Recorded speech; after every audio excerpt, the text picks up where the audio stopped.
Ubho Akshanavatam Adhipatis Tabhyam Yati Karoti Cha. Translation, please. Of the many inhabitants of this city, there are two persons named Nirvak and Pesaskrit. Although King Puranjana was the ruler of the citizens who possessed eyes, he unfortunately used to associate with these blind men.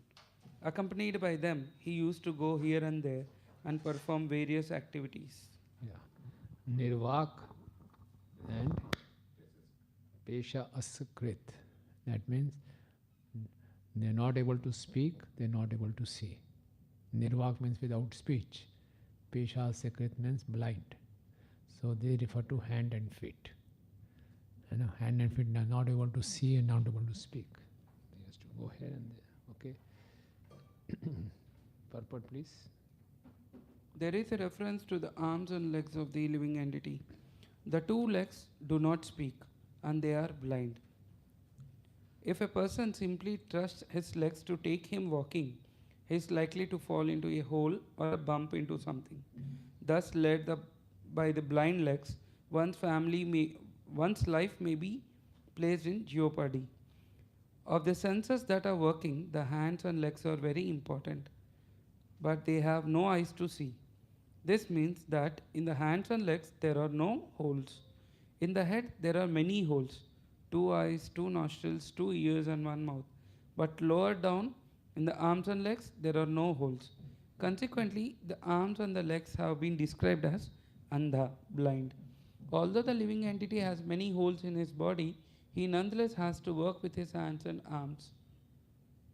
Although the living entity is a master of many other senses, he has to go to somewhere to do something or touch something. He has to use his blind legs and hands. Yeah. Sa yarhi antapuragato vishuchina samanvita mohan prasadam harshamba yati jayatmadho ajodbhavam. Sometimes he used to go to his private home with one of his chief servants, the mind, who was named Vishachin. Visuchin.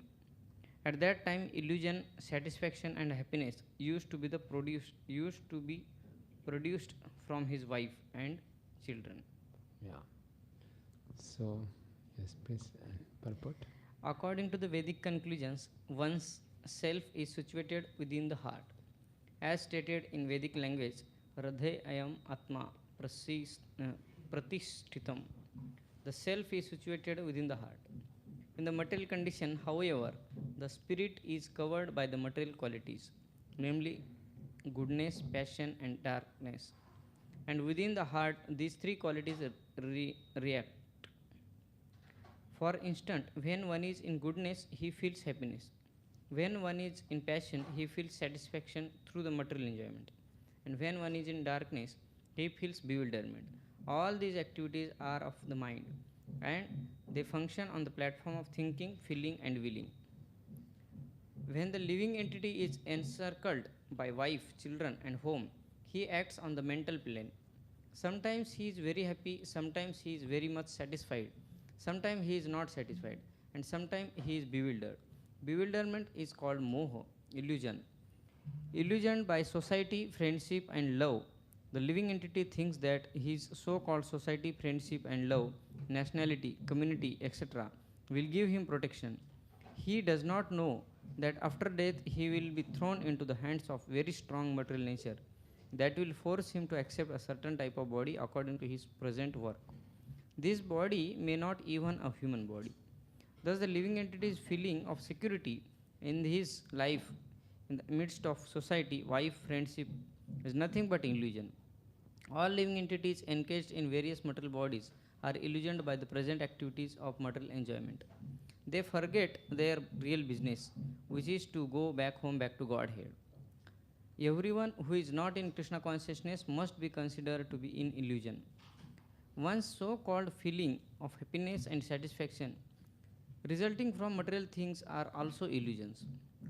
Factually, neither society, friendship, love, nor anything else can save one from the onslaught of the external energy, which is symptomized by birth, death, old age, and disease. To get even one living entity out of illusory condition is very difficult. Therefore, Lord Krishna in Bhagavad Gita says, Daiviyasya gunamayi mama maya durataya mameva prapadante maya metam tarantite. This divine energy of mind consisting of three modes of material nature is difficult to overcome, but those who have surrendered unto me can easily cross beyond it. Therefore, unless one surrenders completely at the lotus feet of Krishna, he cannot get out of the entanglement of three modes of material nature. Yeah, okay. So what does it indicate? What is your understanding of this verse? I would like to share what living entity is experiencing, what he is doing. He always travels with the mind and always thinks himself he is happy, satisfied, but which is not true. Yeah. So we associate with mind too much. You know, we go inside the heart, you know, and associate with mind. We give too much importance to our mind.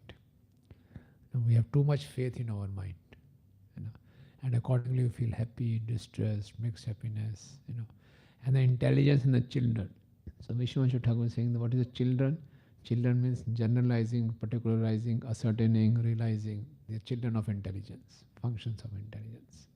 Okay, all people are like this. All devotees are like this, generalizing. You know, like one devotee was sharing, Prabhu, I have this realization. There cannot be good relationship with devotees.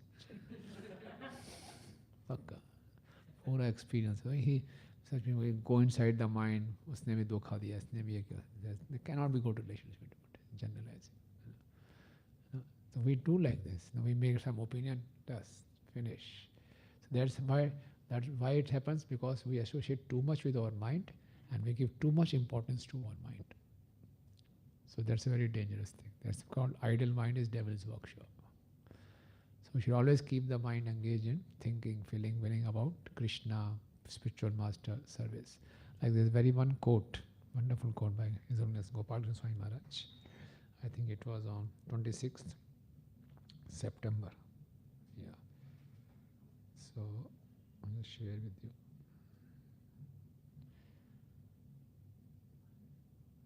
The quote is, the devotee contemplates. What he contemplates, how can I become a better devotee? How can I serve the Lord a little better? How I can understand the Lord's instructions better? How I can serve the spiritual master and thus the Lord better?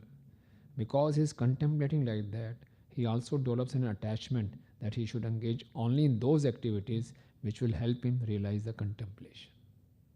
You know? So this should be our training the mind. If we let ourselves, if we surrender to mind, this will happen. Okay, so we don't have to surrender to the mind. We have to use the mind. You know? So we have to take the mind and contemplate. How can I become a better devotee? How can I improve my relationships? How can I improve my services? You know, that way. So if I always contemplating like this, then there are good chances that I'll develop an attachment and I will not do those things which are against this contemplation. Okay. And Prabhupada is writing, it's so difficult to deliver even one soul from this illusory condition. It is so difficult because we have got used to it. Our spontaneous response is to take shelter of mind. And we follow mind. Mind is our guru, mind is our Paramatma, mind is everything. We fully surrender to the mind. You know? That is the problem. And mind really cheats us. So Prabhupada is writing, therefore, unless one surrenders completely at the lotus feet of Krishna, he cannot get out of it. Partial surrender won't help. Complete surrender. Deviyesha gunmai mam maya durate mam eva prapadyante. Complete surrender has to be there. Not partial. Because even if we give little space to the mind will occupy the whole space. You know, mind will cheat us. So that's how we have to be very, very careful. You know. So this story of Puranjan, you know, when we are studying, discussing, we have to, you know, put ourselves as a Puranjan. So then we are able to appreciate it better. You know, okay. We also do like this, and that's why we get entangled. Okay, Mane Manushanam Karanam Bandmokshaya. Okay, so this is the mind only. So this is how we should train our mind.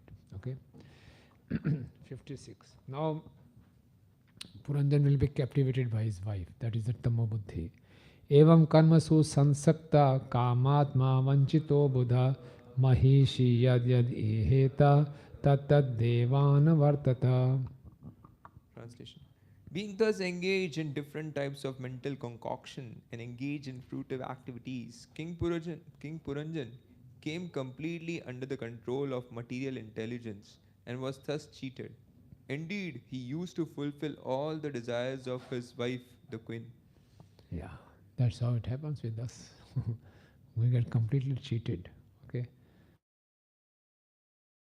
When a living entity is in such bewilderment that he is under the control of his wife or material intelligence, he has to satisfy the intelligence of his so called wife and act exactly according to her dictates. Various Shastras advise that for material convenience, one should keep his wife always satisfied by giving her ornaments and by following her instructions. In this way, there will be no trouble in family life. Therefore, for one's own social benefit, one is advised to keep his wife satisfied. In this way, when one becomes a servant of his wife, he must act according to the desires of his wife. Thus, one becomes more and more entangled. In Bengal, it is said that if one becomes an obedient servant of his wife, he loses all reputation. However, the difficulty is that unless one becomes most obedient servant of his wife, family life becomes disturbed. So both way problem. Both ways problem is there. If he surrenders to the wife, he becomes entangled. If he doesn't surrender to the wife, family life is disturbed.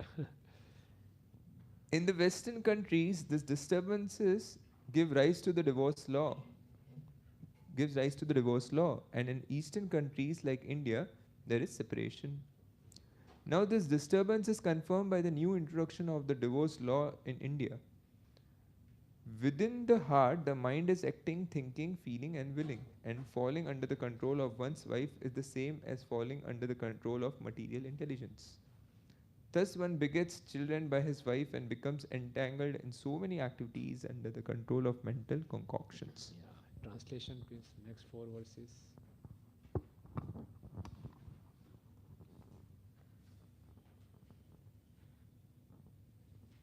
When the queen drank liquor, King Puranjan also engaged in drinking. When the queen dined, he used to dine with her, and when she chewed, King Puranjan used to chew along with her. When the queen sang, he also sang. Similarly, when the queen cried, he also cried, and when the queen laughed, he also laughed. When the queen talked loosely, he also talked loosely, and when the queen walked, the king walked behind her. When the queen would stand still, the king would also stand still. And when the queen would lie down in bed, he would also follow and lie down with her. When the queen sat, he would also sit. And when the queen heard something, he would follow her to hear the same thing. When the queen saw something, the king would also look at it. And when the queen smelled something, the king would follow her to smell the same thing. When the king touched something, the king would also touch it. And when the dear queen was lamenting, the poor king also had to follow her lamentation. In the same way, when the queen felt enjoyment, he also enjoyed. And when the queen was satisfied, the king also felt satisfaction. So, what does it show?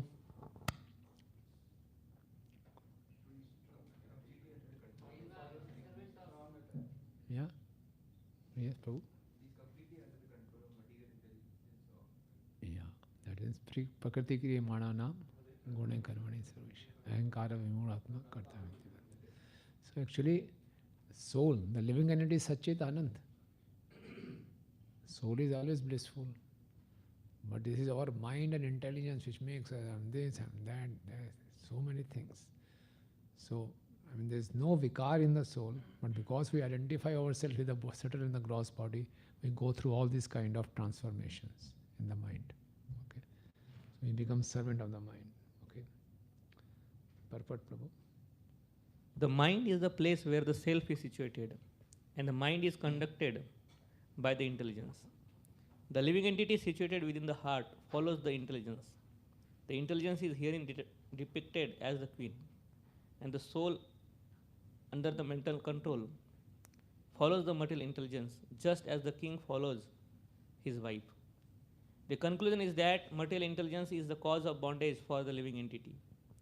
The point is that one has to take to spiritual intelligence to come out of his entanglement. In the life of Maharaj Ambarish, we find that the great Maharaj first engaged his mind on the lotus feet of Krishna. In this way, his intelligence became purified. Maharaj Ambarish also used to use his other senses in the service of the Lord. He engaged his eyes in seeing the deity in the temple, nicely decorated with flowers. He engaged his senses of smell by smelling the flowers, and he engages his legs by walking to the temple. His hands were engaged in cleansing the temple, and his ears were engaged in hearing about Krishna. His tongue was engaged in two ways, in speaking about Krishna and tasting prasad offered to the deity. Materialistic persons who are under the full control of material intelligence cannot perform all these activities. Thus, consciously or unconsciously, they become entangled by the dictation of material intelligence. This fact is summarized in the following verses. Yeah. Okay. Last verse.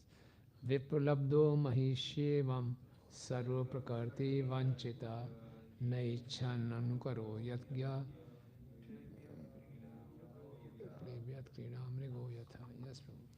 In this way, King Puranjan was captivated by his nice wife and was thus cheated.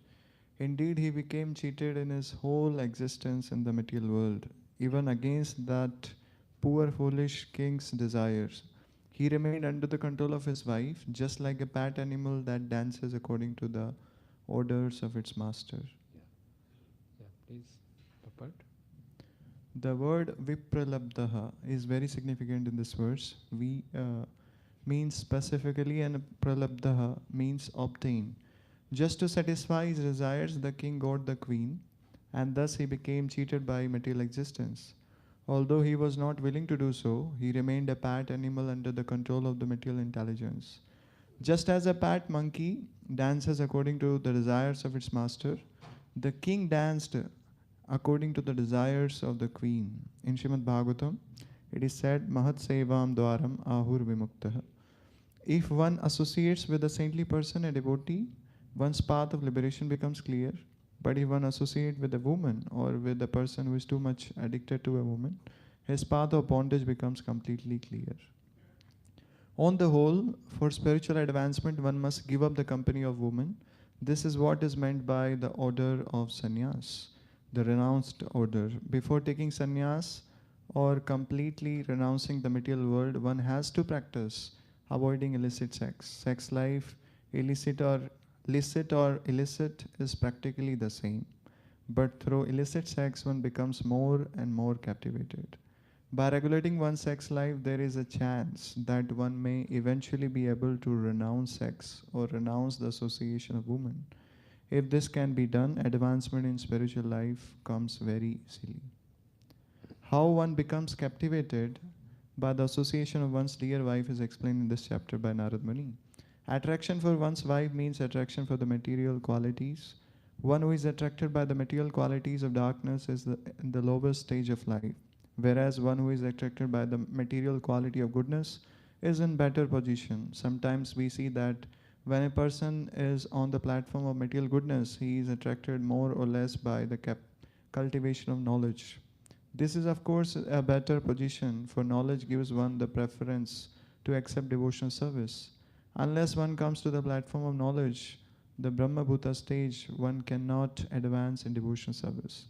As Krishna says in Bhagavad Gita, Brahma Bhuta Prasannatma Sochati Nakangshati Sarveshu Bhuteshu Mad Bhaktim Labhati Param. One who is thus transcendentally situated at once realizes the Supreme Brahman and becomes fully joyful. He never laments nor desires to have anything. He is equally disposed to every living entity. In that state, he attains pure devotional service unto me.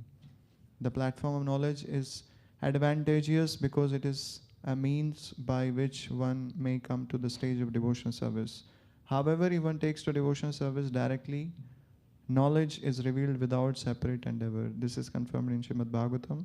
Vasudeva Bhagavati Bhakti Yoga Priyojitaha Janyati Ashu Vairagyam Jnanam Cha Yadahetukam. Devotional service automatically reveals actual knowledge of our material existence. One who is sufficiently intelligent immediately attains the stage of renunciation of so-called society, family and love, as well as other things. As long as we are attached to society, family and love of the material world, there is no question of knowledge, nor is there a question of devotional service. By directly taking to devotional service, however, one becomes filled with knowledge and renunciation. In this way, one's life becomes successful. Thus ends the Bhaktivedanta purport of the 4th canto, 25th chapter of the Srimad Bhagavatam, entitled The Descriptions of the Characteristics of King Puranjan. So under the influence of material intelligence, Jiva loses its own prakriti, swa-prakriti. Our own prakriti is that we are beyond the modes of nature. But by coming under the mode of under control of material intelligence, we are always affected by 3 modes. Like Prabhupada is explaining, one can get attracted by goodness, passion or ignorance. So attraction for one's wife means attraction for material qualities. In one place Prabhupada writes, we are in this material world because we are infected, and our infection is our material affection. Because we have material affection, that is our infection. And this is a chronic infection. It requires strong antibiotics, strong dose of Krishna consciousness. Then this infection will go. Complete surrender. Okay. So although Prachin Parishad is a dharmic, he is following Vedic rituals, but he is still cheated. So Vedic Karmakand provision is there, but one should not get stuck to that. One should go progress. That's why Narad Muni criticized Vyasdev. Why you have mentioned so much, stress so much on dharma, artha, kama, moksha? Because normal tendency of a conditioned soul is go for convenience. They will get the facilities, but they will not do what they are supposed to do. They will do what they like, but they will not renounce. All this Karmakand section is there to create gradual renunciation. But we won't do that. Like in the Vedics, animal sacrifice is recommended, like Prachin Parishad is doing. So they'll do the animal sacrifice and eat meat. But the animal sacrifice is meant for prohibiting animal sacrifice, animal killing. Similarly, in the Vedas, there is a recommended sacrifice for drinking wine. It's called Sutrapani Yagya. After performing lot of things, you get some 100 milliliter ml of liquor to drink. So after doing all those kind of tam jam, people say, what is the use? They will gradually leave. But what happens is, they'll look only for the facilities they are getting. They will not go to the details and go for renunciation. So that's what is happening. So even if we follow the dharmic path, pravarti marg, we get stuck. We get cheated by the our material intelligence. So Prabhupada said it is the royal road to hell. You are following the dharmic process, but you are going to hell only. Because hell means we are getting entangled in this cycle of birth and death. Okay? So this was a story of Puranjan, how he got entangled. Okay? Any questions? Should we move to the next chapter?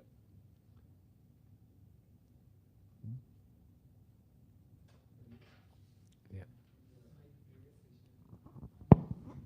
We discussed that there is some stage where devotees feel कि यहाँ पे भी enjoy नहीं करने मिल रहा है, वहाँ पे भी enjoy नहीं, चलो फिर enjoy कर ही लेते हैं.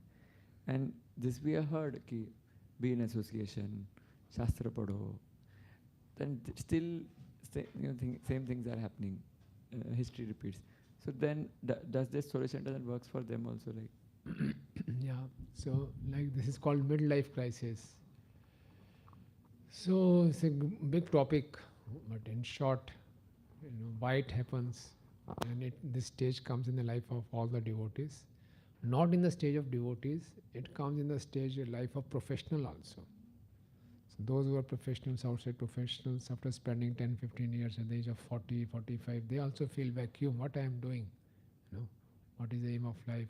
Will I continue like this whole life? So this stage comes. It's called midlife crisis. So why it comes? The basic main root cause of such crisis is our unfulfillment of emotions. Emotional fulfillment is not there. Okay. And the emotions are very strong. Emotions is a strong energy. Okay. And emotions take over intelligence. We forget all Shastra and everything. Emotions drive us. Okay. So whatever time we are spending right from the beginning in the Krishna consciousness, we should endeavor to create spiritual emotions. Okay. Spiritual emotions will naturally generate at that stage of ruchi.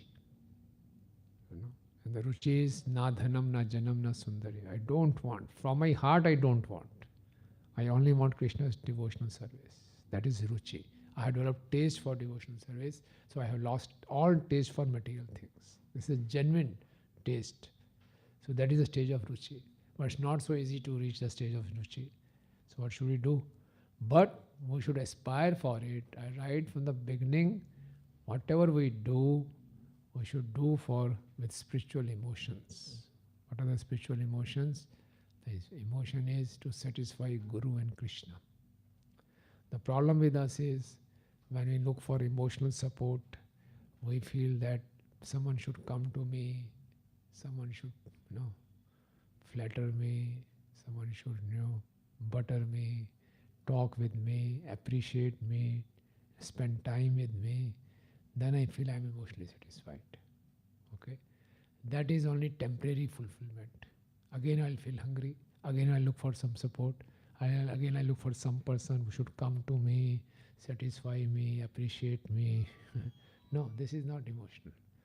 This is you are always begging. So you will never be satisfied. Because no one will have so much of time. And the other person, why he should do like that? He has not taken birth to satisfy my such desire.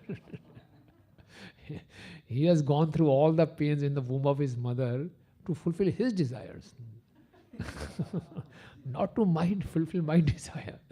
So why he will do that? So now if one person, brahmachari gets married, he feels in the brahmachari ashram, I'm not getting that kind of person. Prabhu, I feel very lonely. No one comes to me, no one talks to me. Everyone is busy in his own project. So I need a woman who can understand me. Here no one understands me. That Mataji will understand how great I am. She will come to know my true glories. Then I'll feel satisfied. No, that woman also is more bankrupt. She is more willing that someone should come and pester me and flatter me, appreciate me. Normally women have this kind of nature. If you don't give them attention, they feel miserable. So they are always seeking your attention. You are seeking your attention. So that's why there is always conflict. So emotional satisfaction means that to understand others' emotions and satisfying their emotions. By satisfying others' emotions, we'll feel satisfied. Okay? But normally we take it other way around. Everyone is thinking he should satisfy my emotion. You are feeling you should. So who will satisfy whose emotions? The two are beggars. Both are beggars and both are expecting something from each other. Both are beggars. How we can satisfy each other? Okay. So really emotional fulfillment will come if we perform all our chanting, hearing, deity worship, management, reading, whatever we are doing, we should do with a feeling of as a service to Guru and Krishna. As long as I am doing all these things for my own satisfaction, I will never feel satisfied. Because this is a science. So, but because we come from the material realm, and the material realm, everything, whatever we do, our focus is what is there in it for me. What will I gain? So normally when we sit down for chanting also, we have this subtle mentality. What will I gain? Prabhu, I am not getting rasa. I am feeling bored. So chanting becomes a big struggle for us. खत्म ही नहीं हो रही है कब खत्म होगी we feel bored because we are not getting anything. But if we change this emotion, I am chanting for the satisfaction of my Guru Maharaj, the whole thing will change. Everything will change. Hearing class boring है प्रभु, इसको प्रभु जी को बोला ही नहीं आता, very boring. But as a service, I sit. It is the order of Srila Prabhupada. for his satisfaction I'm sitting. It's okay. I'm doing management, temple commander service, everything. So it's a wonderful opportunity to serve the Vaishnavas, not to control. So everything if you take in the mood of a servant, try to cultivate that mood, then we'll get emotional fulfillment. But what happens is, when we come to Krishna consciousness, because throughout our material life, we always remain in the mood of achiever. I want to achieve. I want to be a big devotee. I want to be a very wonderful devotee, number one devotee, number one sadhak, number one chanter, number one preacher, hero number one, kuli number one, number one, So I have this tendency, achieving. 16 rounds chanted, wonderful, done. 64 rounds done. I was the first one to complete. So I have this kind of mentality, competitive mentality, achieving mentality. So being an achiever gives some relief, but it's not long lasting. After a few years, 10, 15 years in Krishna consciousness, you have achieved everything. बोलो और क्या चाहिए? White में आए थे, head shave कर लिया, yellow डाला, saffron डाला, second initiation, राधा रास बिहारी को भी गले लगा लिया. और बताओ क्या करोगे? अंदर घुस गए अल्टर की. What else? अब अल्टर में खड़े तो हो नहीं सकते. उसके बाद what achievement is left? संन्यास भी ले लिया, गुरु भी बन गए, समझ लो सब कुछ कर लिया, गुरु बन गए सारे शिष्य. उसके बाद what? So what? If you always live in the achiever mode, we'll be always be competitive, and we won't be able to tolerate the better achievement of others. उसमें चलते रहेंगे, घुलते रहेंगे, उसको क्या हो जाता है, तो इसलिए we won't feel satisfied, and when we don't feel satisfied, material desires won't go. फिर एक टाइम ऐसा लगे after 15 years, ऐसा ही चलता रहेगा क्या यार? I'm not satisfied. ये तो गड़बड़ है. सब कुछ हो गया लेकिन मैं संतुष्ट नहीं हूँ. तो मैं अब नाउ आई एम 35, 60 में हो जाऊँ क्या होगा, 65 में क्या होगा. So better to change ashram. Then these thoughts come. But if one is sincerely pursuing in the mood of a servant, he will start getting reciprocation. So he will be satisfied. His objective is not to become this, that. This is natural, spontaneous, autonomous. Whatever it is to has happened, I will rise in the hierarchy of ISKCON. It will happen. I am not bothered about that. I am bothered about going deep in my Krishna consciousness. If that is my objective, whatever comes, designation, post, that comes as a matter of service, I'll try to do the justice. But I will not aspire for that. So, if I have that kind of consciousness, I'll always feel emotionally fulfilled. Okay, but mostly we lack that kind of consciousness and we remain in the achiever mode. So achiever mode has a limit. After that, so then what will you do? So even if we don't change ashram, we remain in the ashram, we won't be satisfied. So then you adopt some means of doing politics, doing diplomatic, somehow or the other getting more achievements. So for him, success in Krishna consciousness means more achievements. But that is not that will not give us satisfaction. Achievements will come. It's not that one should not try for success of projects, everything. Achievements will come. But that is not my objective. I'll sincerely try to serve and everything. And project will also flourish. But my internal growth will also be there. That is the point. Satisfaction, if satisfaction is not there, material desires will not go away. Yeah. So how there is correlation, Prabhuji? Because anand myo bhyasat. It's a natural position of a living entity is to be in bliss. Without happiness we cannot survive.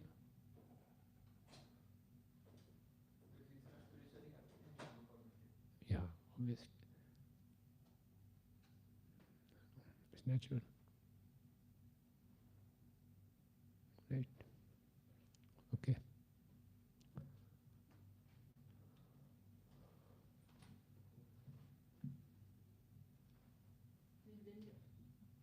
One thing is also told that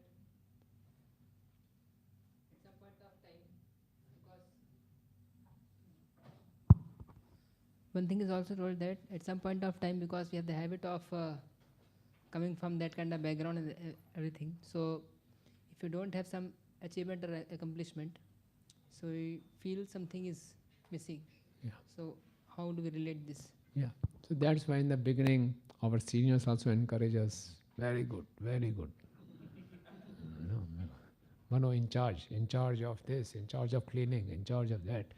So we say, okay, now I become in charge. So they somehow engage our psychophysical nature.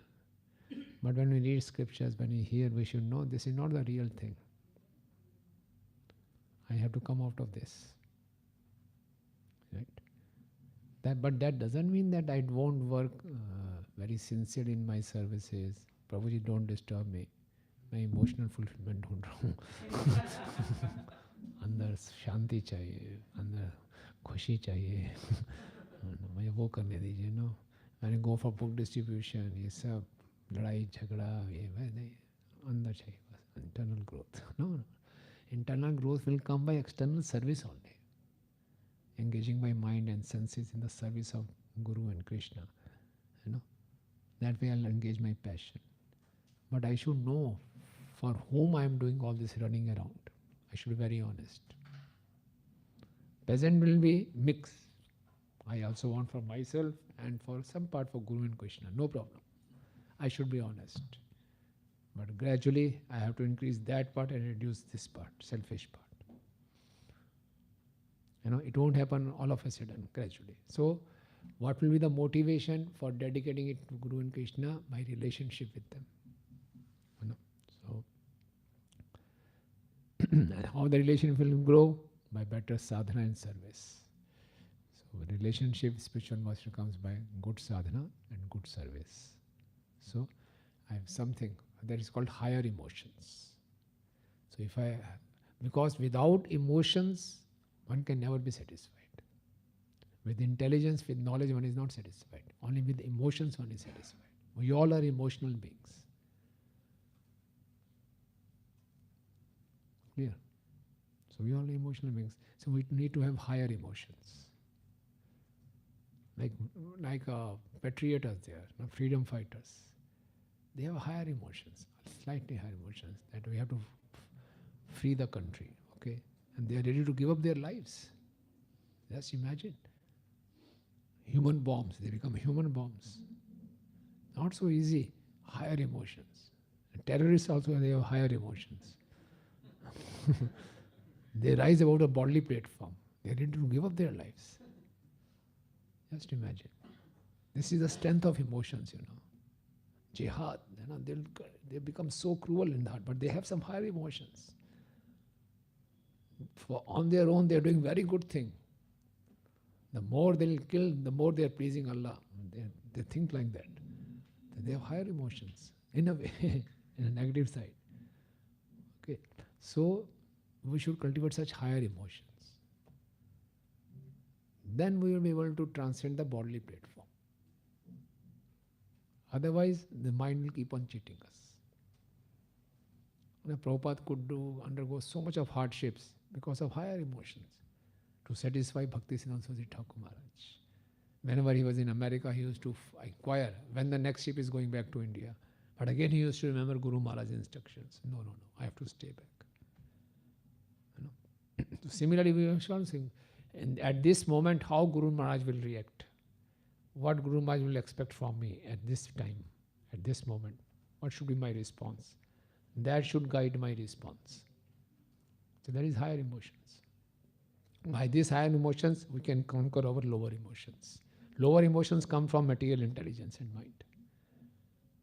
Higher emotions will come from spiritual intelligence and mind. Clear? That right, Prabhu?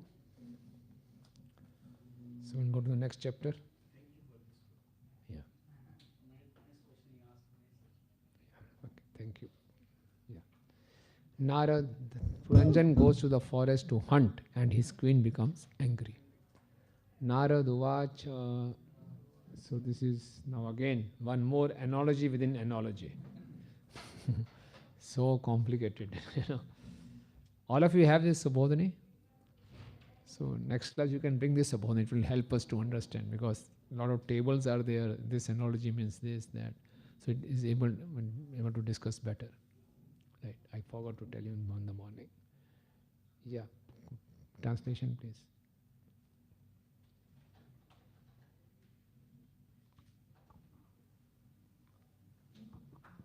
My dear king, once upon a time, the great sage Narada continued, my dear king, once upon a time, King Puranjan took up his great bow, and equipped with golden armor and a quiver of unlimited arrows, and accompanied by 11 commanders, he sat on his chariot drawn by 5 swift horses, and went to the forest named Panchprastha.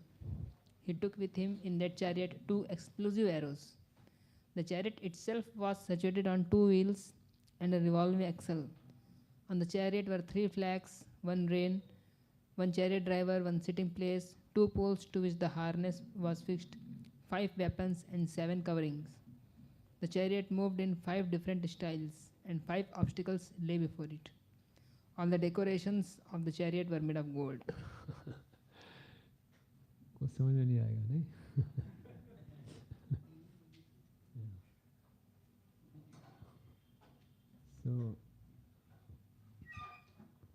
So, purport, please. These 3 verses explain how the material body of the living entity is under the control of 3 qualities of the external energy. The body itself is the chariot, and the living entity is the owner of the body. As explained in the Bhagavad Gita 2.13, Deheno ismin yatha dehe. Yeah. You have.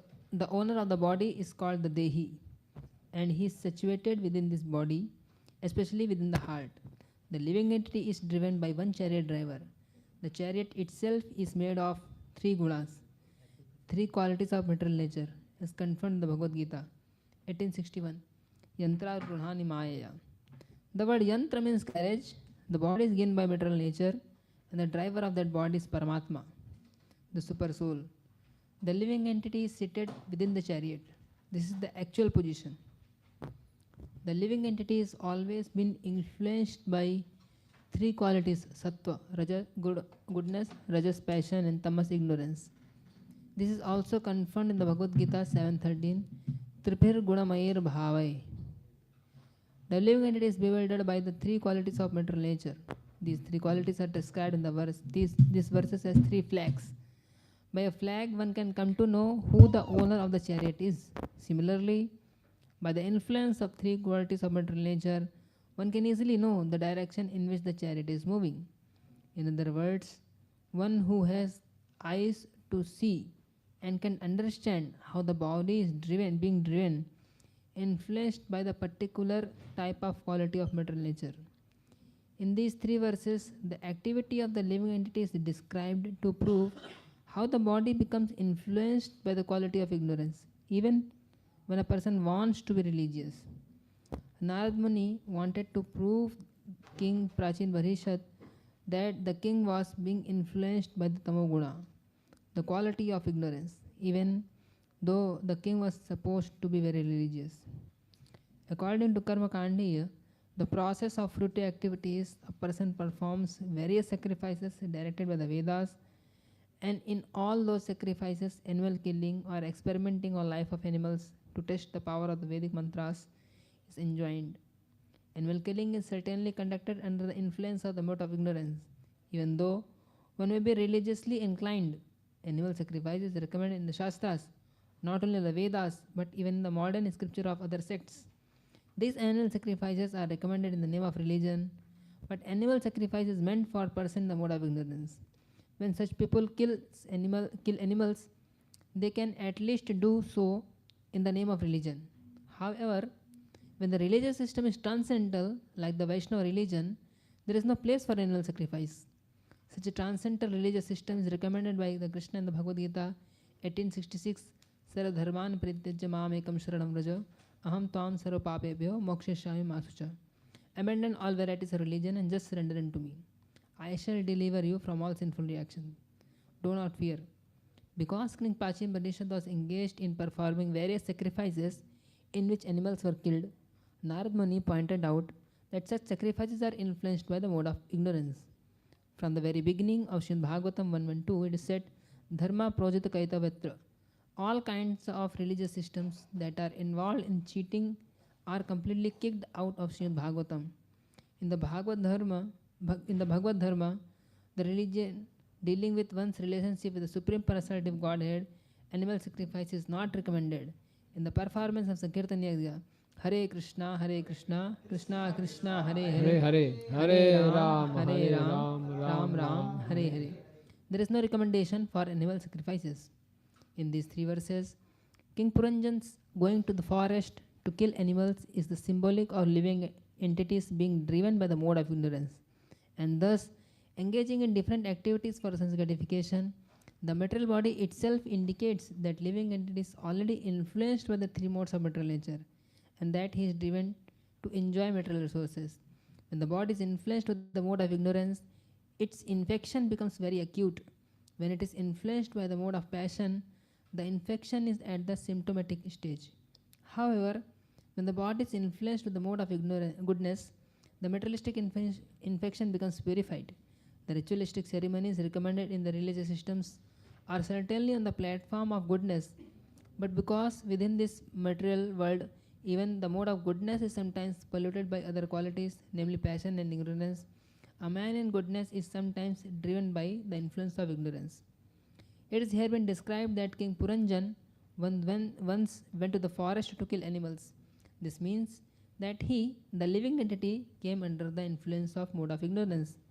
The forest in which King Puranjan engaged in hunting was named Panchprastha.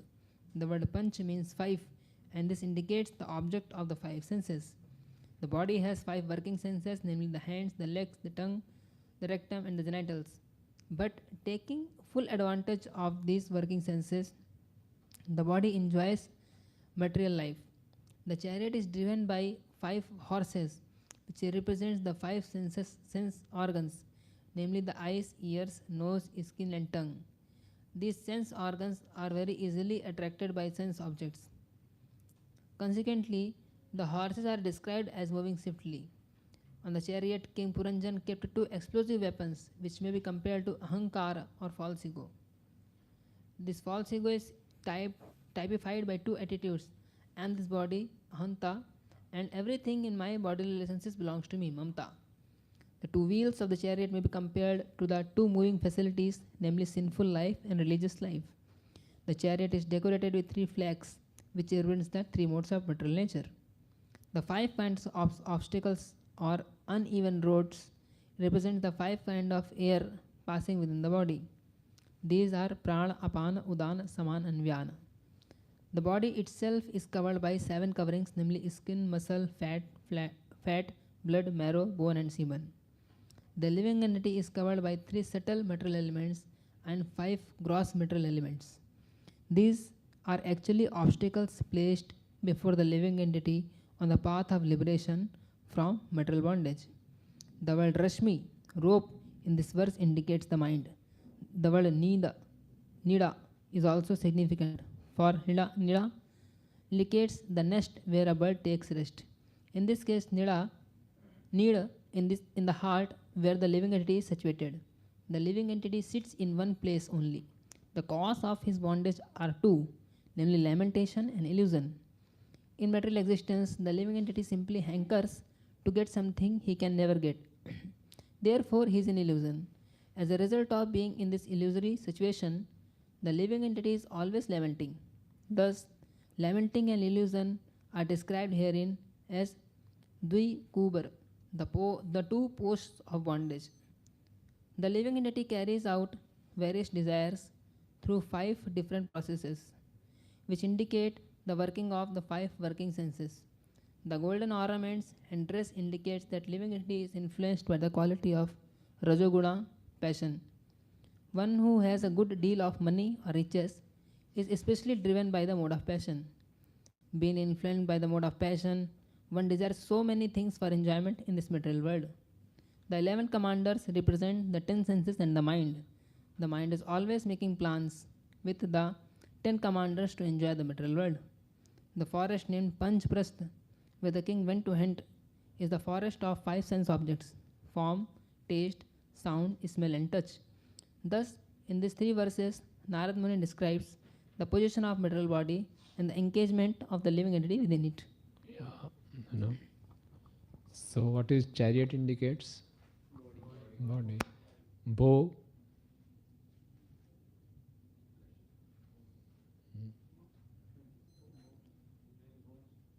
Yeah, enjoying mentality, being the doer and enjoyer. You know. Then golden armor, king's golden decoration, Rajoguna, Rajoguna. Quiver of unlimited arrows,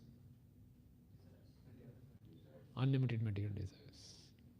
Two explosive arrows. Ahamta, mamta. Five arrows.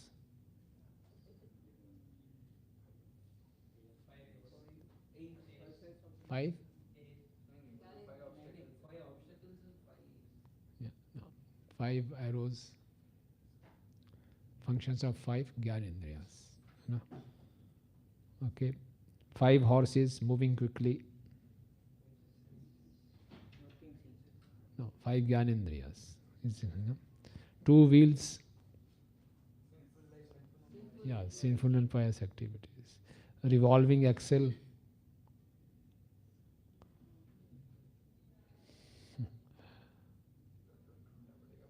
ढूंढना पड़ेगा. Pradhan, it is Pradhan. Three flags, three modes of nature. Five supports, five fire. Rain, what is the rain of the mind? Driver, sitting place, heart. Two poles to which the harness is fixed. Lamentation, yes. Seven coverings, seven dhatus. Five different motions of the chariot.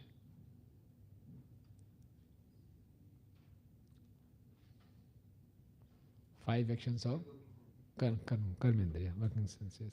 Five obstacles. 5 years. 11 commanders. 10 senses and mind. Destination, the forest named Panchprasht. 5 sense objects. Just imagine what Prachin Parishad must be. So in that 29th chapter, he'll say, I don't understand anything, what have you said? And then Narada will elaborate everything. Again, and Narada will, yeah. Okay. Yes.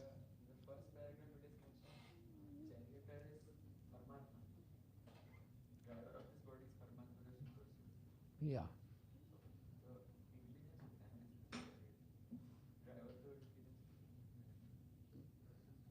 Which is mentioned. The living is indeed this. Ultimate driver. You can say ultimate driver is super soul. If he draws everything, nothing can work. Yeah, sanction, everything works by his will only. Okay. Chachara mrigayam tatra dripta ateshu karmuka vihaye jayam atad arham mrig vaisana lalasa. Yeah. Yes. Translation. Yes.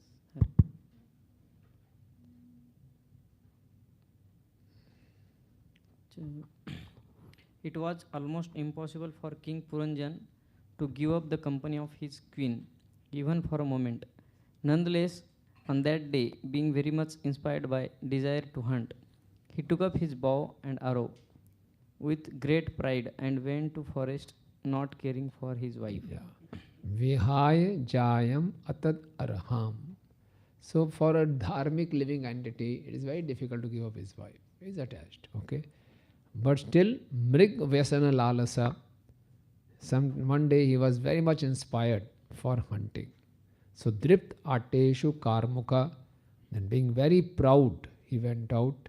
Chachara mrigayam tatra. For hunting. So hunting means for woman hunting. No conditioned soul is satisfied with one partner. Okay, even though he is dharmic. So hunting means the sin of going out to find another woman.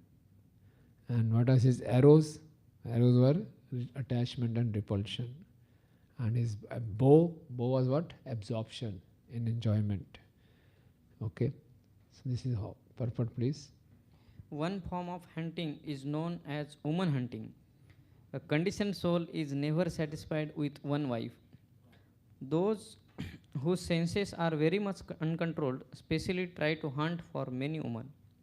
King Puranjan's abandoning the company of his religious married wife is representative of the conditioned soul's attempt to hunt for many women for sense gratification.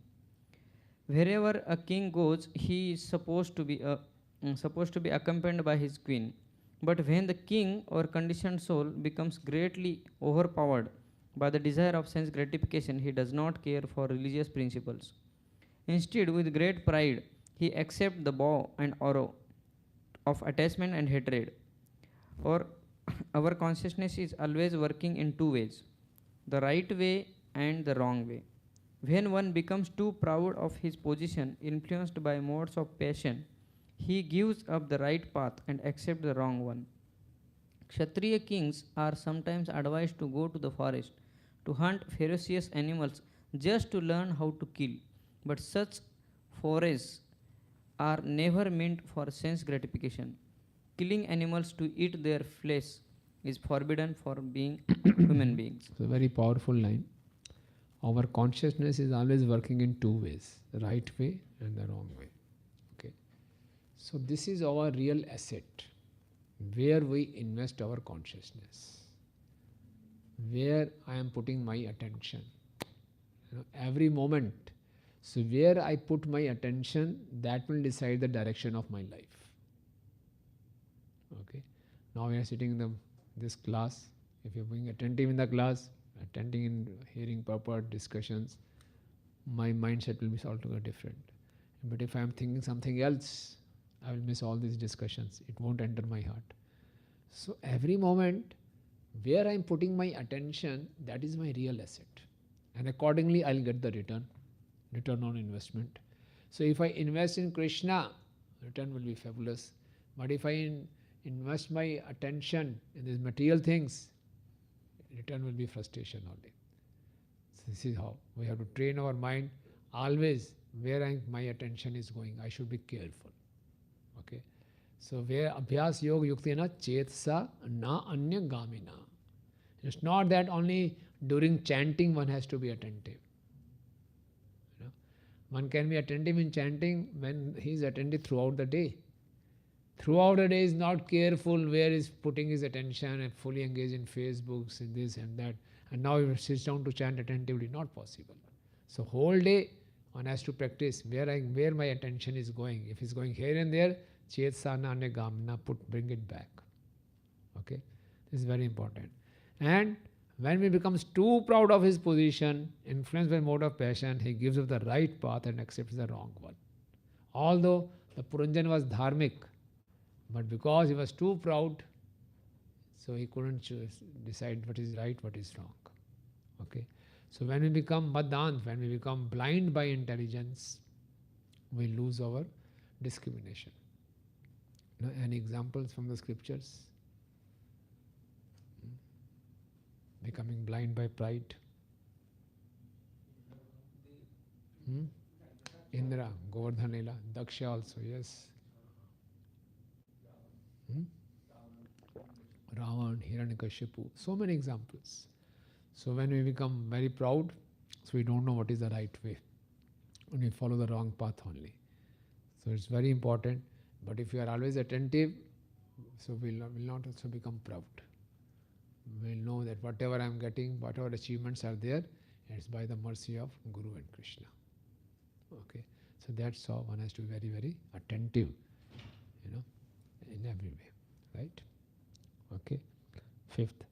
Asurim vratim ashritya ghoratma nirnugraha nyanhan nishiteir bhaneir vaneshu vanagocharan.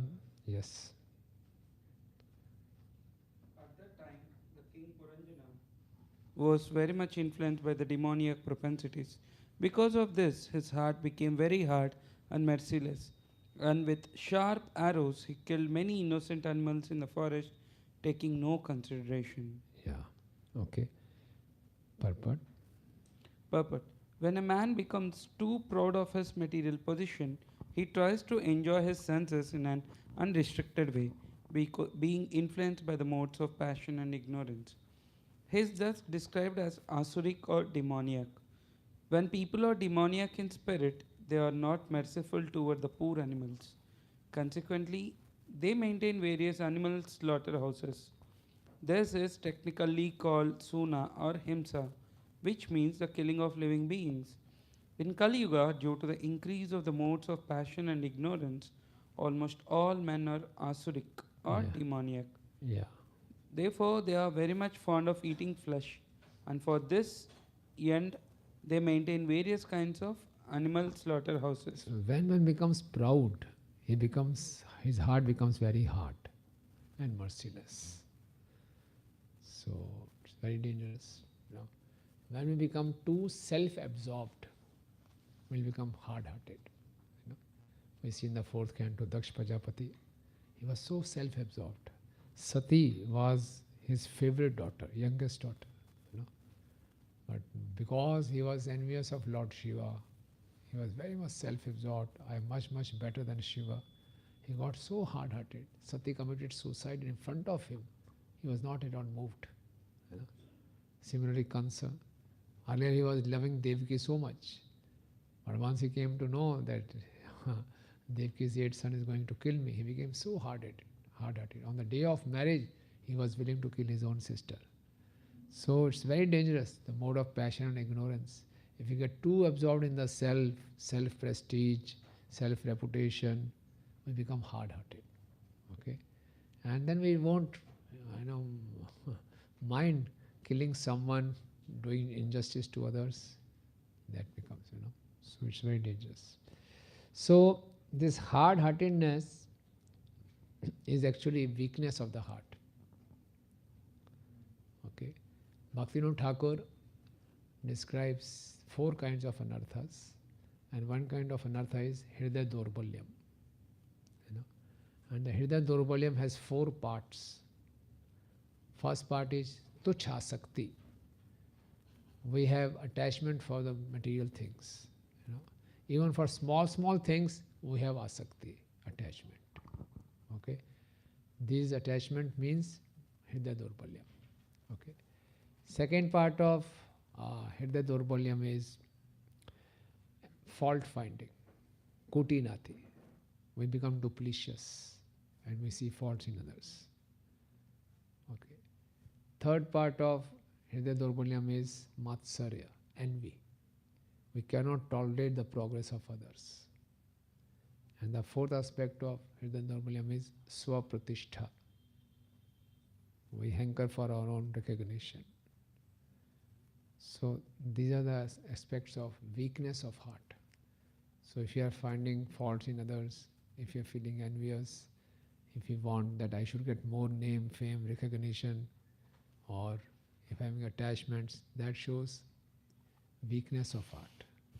And this weak heart is very hard. It easily gets broken. Someone has not spoken to me nicely, I feel broken-hearted. If someone has not taken my name properly, I feel broken-hearted. If someone else recognized me, I feel broken-hearted. Prabhu dil toot gaya, ab jaane ki ichha nahi hai. That means hard-hearted. It's not, we think I'm very soft-hearted. No, it's hard-hearted. If the heart is getting broken at small things, that is very hard-hearted.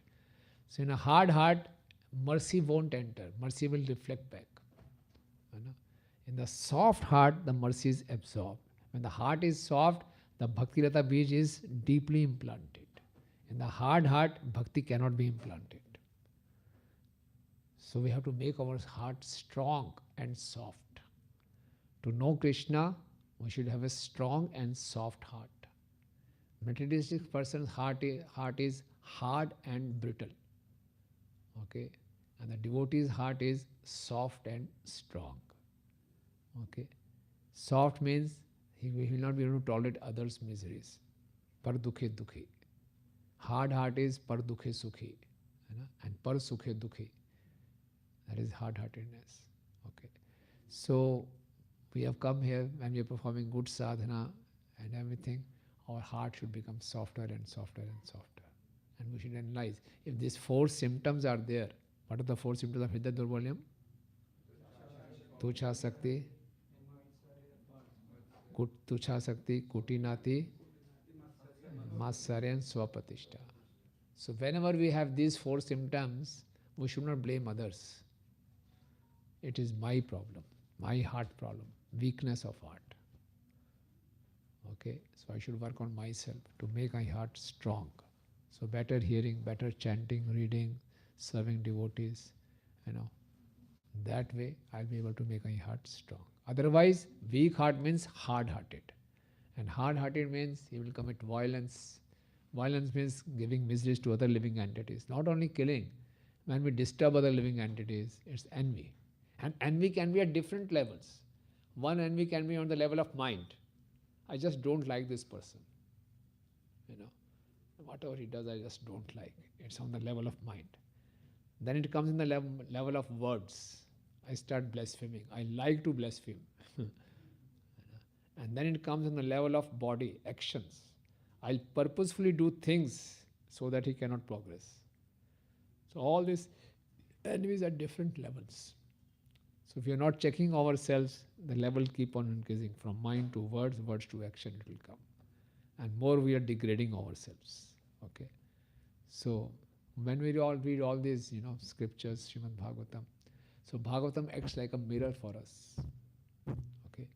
So here Puranjan, getting influenced by materialistic intelligence, he is becoming hard-hearted. Same is my story. My heart is also becoming hard. And when hard-hearted is going for woman hunting, illicit sex, is hurting others without any, he's not minding hurting others. Similarly, when he becomes self-absorbed, hard-hearted, I don't mind hurting others, misbehaving with others, offending others. But ultimately, I'm causing harm to myself. Yeah, that way. Okay. Tirtheshu pratidishteshu raja medhyan pashun vane yavad artham alam lubdo hanyad eti niyamyate. If a king is too attracted to eating flesh, he may, according to the direction of the revealed scripture on sacrificial performance, go to the forest and kill some animal that are recommended for killing. One is not allowed to kill animals unnecessarily or without restriction. The Vedas regulate animal killing to stop the extravagance of foolish men influenced by the modes of passion and ignorance. Yeah. Okay. So I will show you this. So it is sufficiently charged work.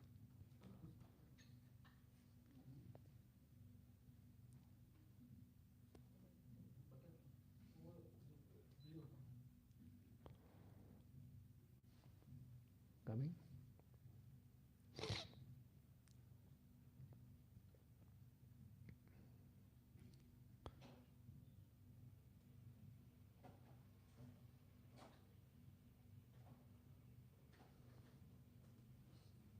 Hare Krishna. Think so? Yeah. Powerful chanting, Prabhu. Very nice. Yeah, please read comment, translation and commentary by Vishwanath Thakur. A king ready for meat may kill animals suitable sacrifice for special Shraddha rites only in the forest, and only as much as necessary, and not more. This is how hunting is regulated in the scripture. But a king was allowed to hunt according to scripture, and from the scriptural point of view, because the jiva is an enjoyer, he should enjoy sense objects. Why criticize him? This is the question Vishwanath Thakur is posing. 3 verses answer. The meaning is this: hunting is not allowed simply because one is passionate. It is restricted. The tendency is limited. 6 rules are shown. If he is very attached to eating, meat, alam labdha. He can hunt, but it should be for shraddha rites, tirtheshu, on special occasion, shruti drishteshu. Note, this seems to be a different version, not daily shraddha rites. Only the king can do this. Only animals suitable for sacrifice should be killed. This should be done only in the forest and only when required. Similarly, the jiva is allowed enjoyment of the sense object as much as necessary, but not to the fullest extent. Okay. So what is wrong if he's going for hunting? King is allowed for hunting. Jiva, we have a body, we are allowed sense gratification. What is wrong? So he's saying the 6 conditions he has applied. If he's very attached to eating meat, he can hunt. Okay. Number 2, it should be for Shraddha and as per the Shruti.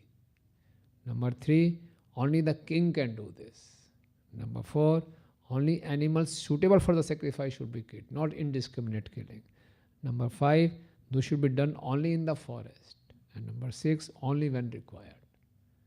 So, okay, if the jiva wants to have sense gratification, it has to be under regulation. It's not that unlimited. Okay. So, purport. The question may be raised, why a living being should be restricted in sense gratification? If a king to learn how to kill may go to forest and kill animals, why should a living entity who has been given senses not be allowed unrestricted sense gratification? At the present moment, this argument is put forward even by so-called swamis and yogis, who publicly says that because we have senses, we must satisfy them by sense gratification. Bhog se samadhi tak, you know.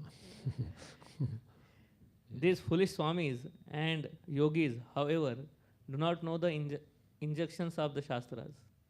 Indeed, sometimes these rascals come out to defy the Shastras. They even publicly announce that there should be no more Shastras, no more books. Just come to me, they say, and I shall touch you, and you will become immediately spiritually advanced. Because demonic people want to be cheated, so many cheaters are present to cheat them. At the present moment, in this age of Kali Yuga, the entire human society has become an assembly of cheaters and cheated. For this reason, the Vedic scriptures have given us the proper direction for sense gratification. Everyone is inclined in this age to eat meat and fish, drink liquor, and indulge in sex life. But according to the Vedic injunctions, sex is allowed only in marriage. Meat eating is allowed only when the animal is killed and offered before the goddess Kali. And intoxication is allowed only in restricted way. In this verse, the word niyamyate indicates that all these things, namely animal killing, intoxication, and sex, should be regulated. Regulations are meant for human beings, not for animals. The traffic regulation on the street telling people to keep to the right or to the left are meant for human beings, not for animals. If an animal violates such laws, he is never punished, but a human being is punished. The Vedas are not meant for the animals, but for the understanding of human society. A person who indiscriminately violates the rules and regulations given by the Vedas is liable to be punished. One should therefore not enjoy his senses according to his lusty desires, but should restrict himself according to the regulative principles given in the Vedas. If a king is allowed to hunt in a forest, it is not for his sense gratification. We cannot simply experiment in the art of killing. If a king, being afraid to meet rogues and thieves, kills poor animals and eats their flesh comfortably at home, he must lose his position. Because in this age, kings have such demonic propensities, monarchies abolished by the laws of nature in every country. People have become so degraded in this age of Kali, in this age that on the one hand they restrict polygamy, and on the other hand they hunt for women in so many ways. Many business concerns publicly advise that topless girls are available in this club or in that shop. Thus, women have become instruments for sense enjoyment in modern society. The Vedas enjoin, however, that if a man has the propensity to enjoy more than one wife, as is sometimes the propensity for men in the higher social order, such as Brahmanas, Kshatriyas, and Vaishyas, and even sometimes the Shudras, he is allowed to marry more than one wife. Marriage means taking complete charge of a woman and living peacefully without debauchery. Debauchery. At the present moment, however, debauchery is unrestricted. Nonetheless, society makes a law that one should not marry more than one wife. This is typical of a demonic society. Prabhupada's purpose are revolutionary. Prabhupada challenges the present social customs. Someone read this and say, what kind of founder Acharya is saying? So he's advocating polygamy. But one should take full responsibility, because that is better than doing this debauchery, going around here and then having illicit relations. But these days people are not even marrying also, one marrying also. What to take? They say, why to take any responsibility?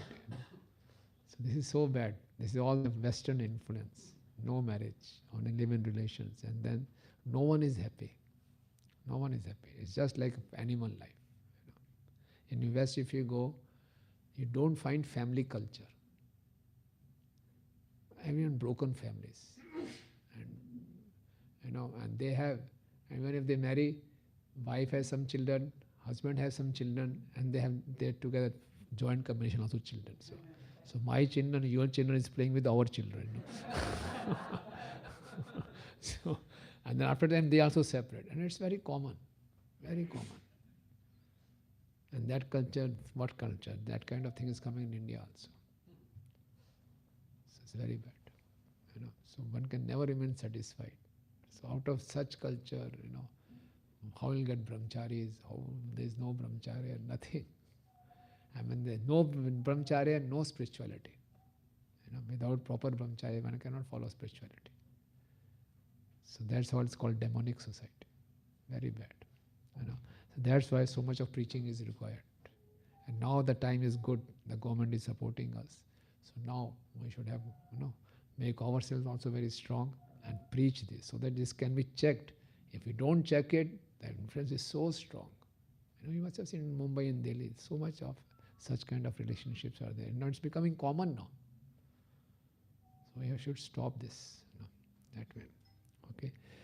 Ya evam karma niyatam vidvan kurvita manava karmana tena rajendra jnane nasa lipyate.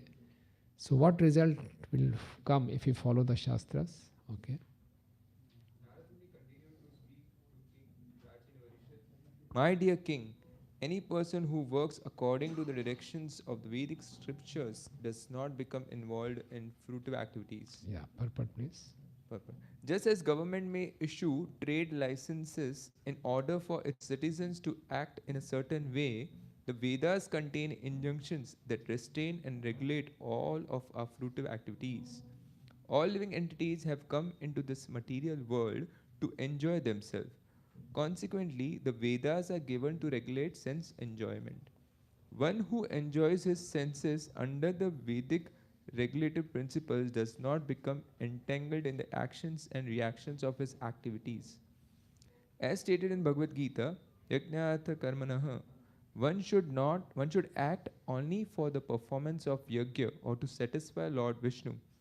Anyatra loko ayam karma bandhanaha.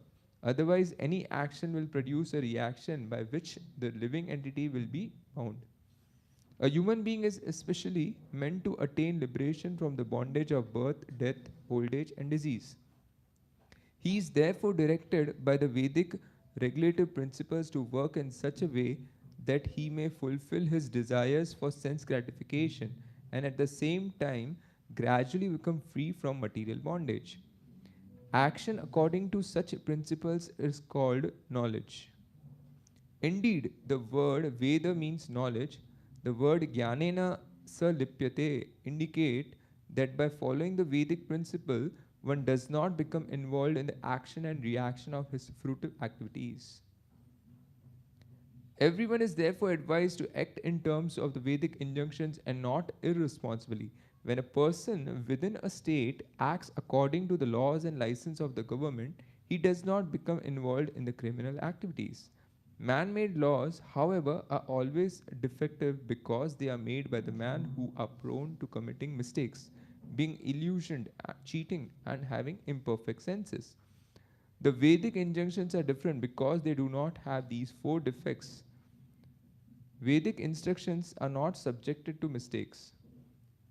The knowledge of the Vedas is knowledge received directly from God, and therefore is consequently no question of illusion, cheating, mistakes, or imperfect senses. All Vedic knowledge is perfect because it is received directly from God by the parampara disciplic succession. In Srimad Bhagavatam 1.1.1 it is said, Tene Brahma Hridaya Adi Kavye, the original creature of this universe known as the Adi Kavi or Lord Brahma was instructed by Krishna through the heart. After receiving these Vedic instructions from Lord Krishna himself, Brahma distributed the knowledge by the parampara system to Narada, and Narada in turn distributed the knowledge to Vyasa. In this way, Vedic knowledge is perfect. If we act according to the Vedic knowledge, there is no question of being involved in sinful activities. Okay. Right, we stop here. Any questions? Yeah.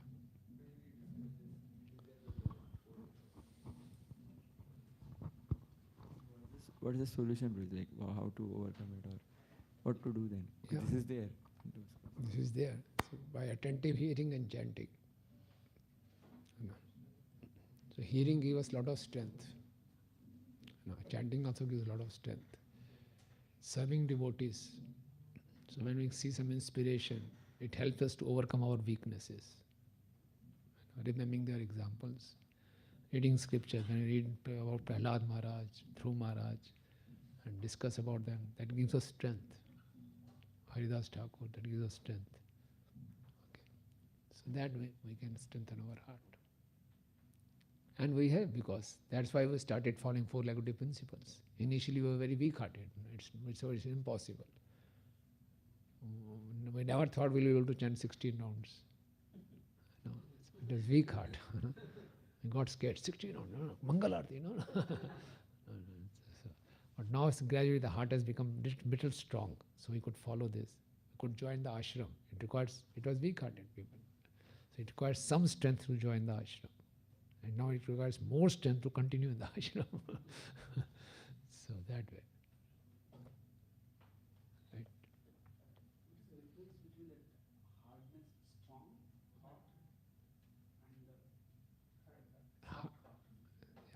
Soft heart is able to absorb anything.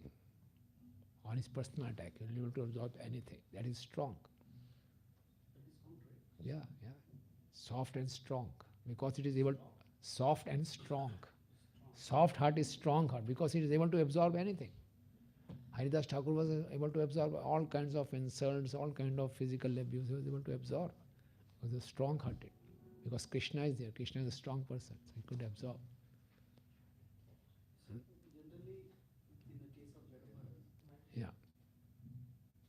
Case of Jadabharat, he was having soft heart. Yeah. He got affected by dear emotions. Yeah. So that soft heart and this, what's we are discussing, this soft heart, how did it differ? Yeah. So that was his strong point. Bharat Maharaj. He had a very soft, compassionate heart, but his compassion was misplaced. So one has to be careful in this material world. And the reason why he got deviated, Prabhupada writes, because he was not in the association of devotees. So these are chances. Arjuna's heart was very soft. And Prabhupada writes in the first chapter, he was fit for getting spiritual knowledge because his heart is very soft. But compassion was being misplaced. Even Arjuna's case. So Krishna corrected it. But in Bharat Maharaj's case, because he had no guru or no devotee association, he got deviated. And it was by Krishna's will to set an example for all of us. I was trying to connect this to that emotional fulfillment which Yeah. we discussed. Yeah. So if the difference is only in the association of devotees, then naturally that soft heart expects some fulfillment of emotions No, even in the association of devotees. No. Soft heart is, Bharat Maharaj was fulfilling, trying to serve the deer. Arjuna was feeling compassionate for the Kauravas. Why should I kill them? This woman will become widows. they will get polluted. That soft heart, the devotees, sadhakas, initial devotees, they naturally expect some that the success he was referring, that motivation. So that is a natural response for us, but we have to rise above this. If you always remain in this mode, then that midlife crisis will come. So yes, in the beginning, to engage us in the service, it is encouraged. But we should know, this is not going to be long-lasting emotion. It's not a long-lasting. Because reciprocation with Guru and Krishna it is very deep contemplation is required, and so much understanding, so much higher consciousness is required. But when it comes to devotees association, that reciprocation easily seen. There, in the association of devotees, equals or superiors, then naturally that expression of our feelings, emotions, and understanding of emotions, feelings of others, that can that be considered as soft-hearted? Yeah. So again, soft-hearted won't mean that I am expecting from them. Soft-hearted means I will be empathizing with them. If someone needs, I'll try to fulfill his needs. Okay, and on my part, I won't expect from them. I'll reduce my expectations and increase my service. But now I expect more and serve less. So I'll increase my service to others and expect less. That I can practice in the association of devotees. So that way I'll become making my heart soft and going for emotional fulfillment. But if I keep on expecting them more and more, and I'm not serving, I'm not empathizing with them, then I will never be satisfied.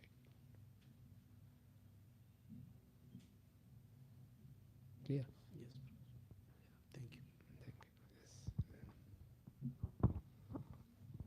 Prabhuji, sometimes the distractions are very much, like you said the example of mind, where we invest in as an investor, that way we'll be able to generate more amount of an asset. So we find that specifically with relations, at times the nature, the environment, or you can say our forces of distractions are very high. By even chanting, we said we should chant very high, loudly, etc. But sometimes these remedies also look very feeble. So what is the best alternative or a best remedy we can try to compromise, save or bring back our emotions in a good way? So I was discussing with him during lunchtime, during chanting also mind goes here and there. So sometimes we surrender to the mind. Wherever the mind takes us, we go. Or sometimes we struggle with mind. And if we struggle, ultimately mind wins and we surrender. So neither we should surrender to the mind, neither we should struggle with the mind. We should turn to Krishna. Okay? Just turn to Krishna. Krishna, please accept me. I am yours. Because I am not mind, I am soul. I have nothing to do with the mind. I am part and parcel of Krishna. I am not part and parcel of mind. Okay, so I am chanting, the mind is going here and there, going all kinds of thoughts. Just turn back to Krishna. Yeah, Prabhuji, you're correct. We really hear from all these lectures. But sometimes we find that actually in practical application, even these philosophies don't work, at this time. We definitely, the lectures are very inspiring and very much helpful. But the distractions of Vegas are still very, can say with huge emotion. Like you can say the vasanas, something a small habit becomes a vasana, and that becomes very difficult to control. You don't control them, no. That is the problem. We want to control them. No, we can't control. We just turn to Krishna, surrender to Krishna. Okay, just engage with the Krishna, that's all. Okay, we can say chanting, do not try to control the mind. Yeah, don't try to neglect. Because you are trying to control the mind, mind is very powerful. He will control us. Again, we'll get it controlled. So just neglect. Accept, yes, these vasanas are there, I am very dirty. Krishna, please accept me. Yes. Krishna is Rishikesh. He will handle the mind. We can't handle the mind. We only have to surrender. Prabhupada gives the example. You went to your friend's home. He had a very ferocious dog. The dog starts attacking you. You just call out to your friend. You don't deal with the dog. And the owner says, hey, don't do that. And the dog gets aside. That's all. So if we deal with the mind is very ferocious. He will defeat us. Surely we'll get defeated. And every day we get defeated and then we become disappointed that philosophy is not working. No, philosophy will surely work. Krishna is most powerful. We have to just turn to him. Practice it. It's very blissful experience. Yeah. Yes, Prabhu.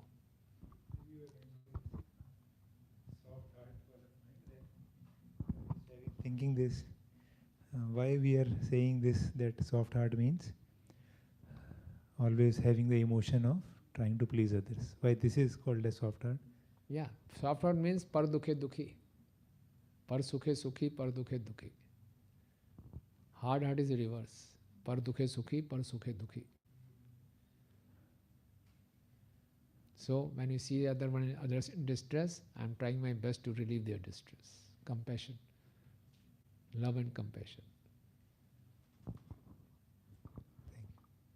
Okay, so stop here.